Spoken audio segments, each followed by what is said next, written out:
Did you know some Marvel swords can cut through time itself? From the cursed Ebony Blade to the godly Twilight Sword, the Marvel Universe is packed with legendary weapons that can shape reality and destroy worlds. But which sword would you want to wield if going into battle? Surtur, the mighty ruler of Muspelheim, crafted the first Twilight Sword within the flames of the eternal fire of destruction. Although this weapon held the devastating ability to bring Ragnarok upon Asgard, Odin and his brothers managed to destroy its original form during their assault on Muspelheim in Thor, issue 349. As a result, Surtur was compelled to create an even more powerful version. In Thor issue 351, he forged a new Twilight Sword at the core of the burning galaxy, annihilating the entire galaxy and all of its planets in the process. This sword, infused with cosmic energy, was strong enough to slice through the Odin Force, the most potent power in all of Asgard. Surtur even wielded it to demolish the Bifrost Bridge. The Twilight Sword later absorbed the strength of the Eternal Flame, significantly increasing its power until it could reshape reality itself and utterly obliterate Asgard. Ultimately, Surtur unleashed the sword's might to trigger Ragnarok in Thor issue 85. But in the aftermath, Beta Ray Bill seized the weapon for himself in Beta Ray Bill 2021 issue 5. Since the days of King Arthur's reign in medieval England, the Black Knight has safeguarded the Marvel Universe with the legendary Ebony Blade in his grasp. In Marvel Superheroes issue 17, Merlin unearthed an unusual black metal from a fallen meteorite and forged it into a powerful weapon, which he named the Ebony Blade. This mystical blade possesses the ability to both absorb and repel magical assaults, while also slicing through nearly any material with ease. Its bearer can only be slain by a weapon crafted from the same otherworldly metal. However, the power of the Ebony Blade comes with a dire price. The sword gradually corrupts its wielder, making them increasingly aggressive and unstable the more they rely on its strength. The Black Knight came to understand this harsh reality through first-hand experience. Over time, Dane Whitman uncovered even more of the Ebony Blade's arcane abilities, including its capacity to heal and even bring the dead back to life. In King in Black, Black Knight, issue 1, Null recognized that if fully unleashed, the sword had the potential to obliterate entire worlds. The Twilight Sword is just one of many legendary weapons born from the Ten Realms. Also referred to as the Oversword of Asgard, the Odin Sword was foretold to bring about the destruction of the entire cosmos. To prepare for an impending battle against the Celestials, Odin forged the Odin Sword from a cursed Nibelung ring in Thor issue 300. Yet, even with its immense power, the blade ultimately failed to stand against the Celestials, who shattered it with ease. Many years later, in Fear itself issue 6, the All-Father bestowed a newly reforged Odin Sword upon Thor, arming him with a weapon worthy of slaying Odin's malevolent brother, Kul. Although numerous villains have attempted to seize its incredible might, the Odin Sword has remained securely hidden since the decisive battle against Kul, ensuring it stays out of dangerous hands.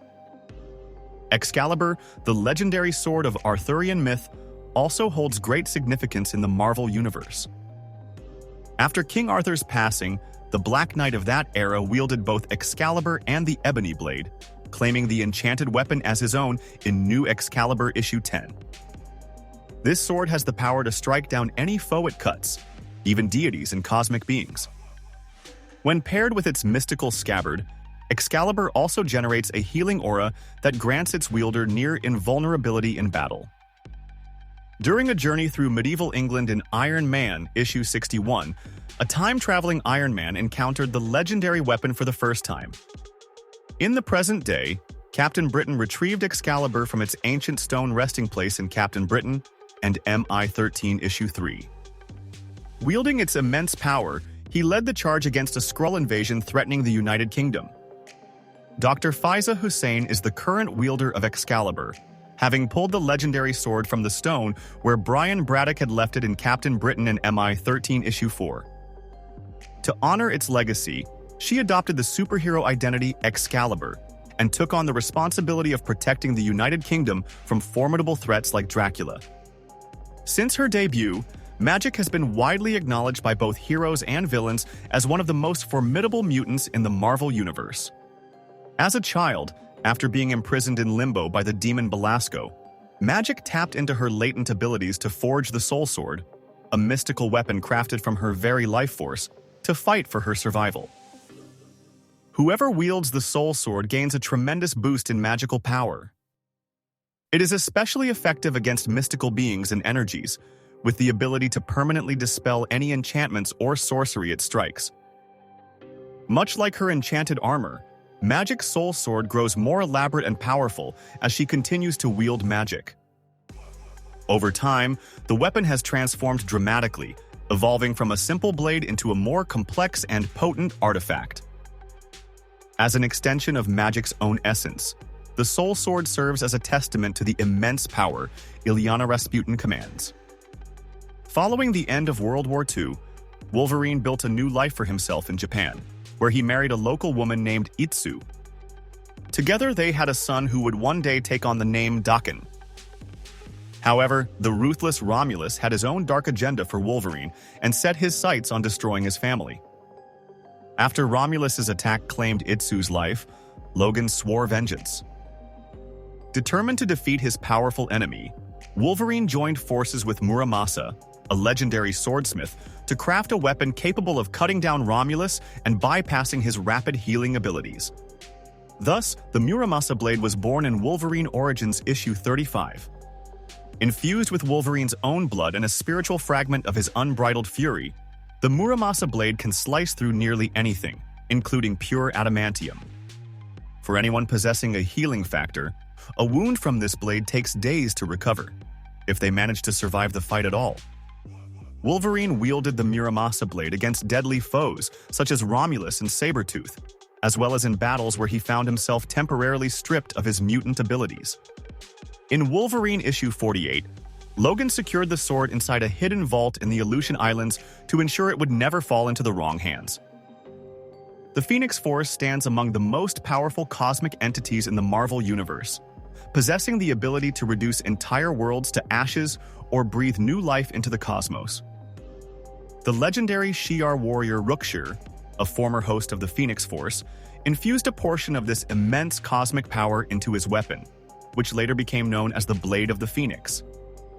Only those descended from Rukshir possess the ability to even lift the sword, let alone harness its extraordinary energy.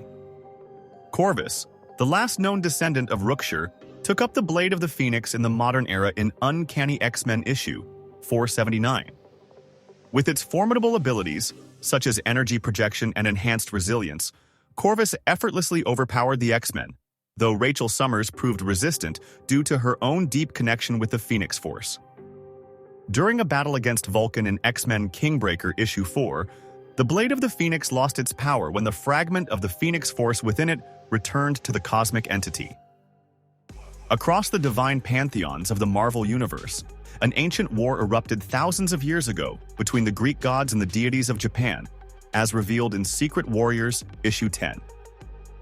During this epic conflict, a master blacksmith forged two legendary weapons, Godkiller and Grasscutter, each crafted for a warring pantheon, with Zeus claiming Godkiller and Amatsu Mikaboshi taking possession of Grasscutter. Both swords were masterfully designed to slay gods. However, Grasscutter bore a minor flaw in its construction. In the present day, the formidable villain Gorgon came into possession of Godkiller, while Phobos, the Greek god of fear, wielded Grasscutter.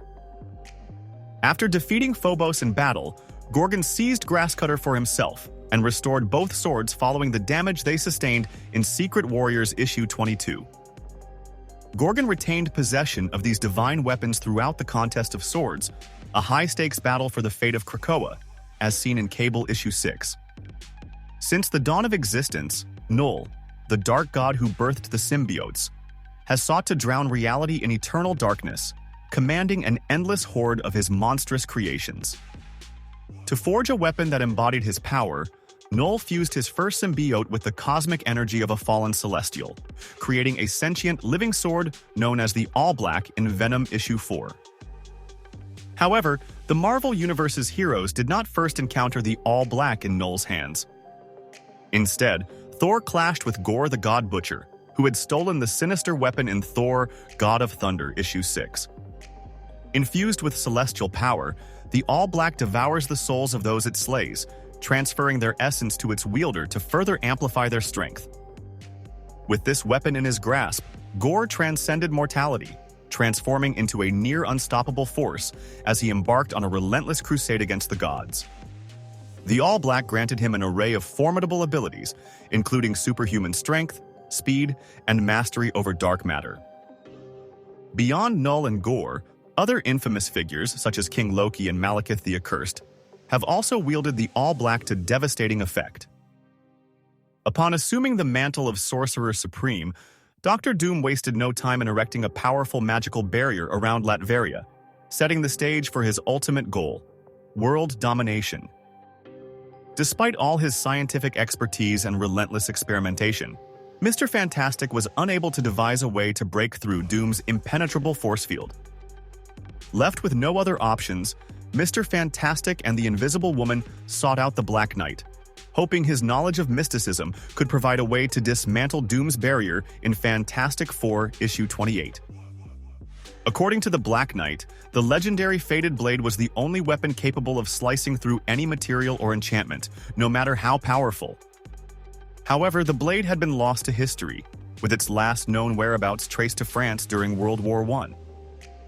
Determined to retrieve it, the trio traveled back in time to locate the weapon, only to be deceived by Doom, who had orchestrated their search from the shadows, ensuring they led him straight to the blade so he could destroy it. Meanwhile, his true intentions within the confines of his mystical barrier in Latveria remain shrouded in secrecy, for now. So, now that we've shown you the various powerful Marvel swords, which one would you want to wield when going into battle? Drop your comments below.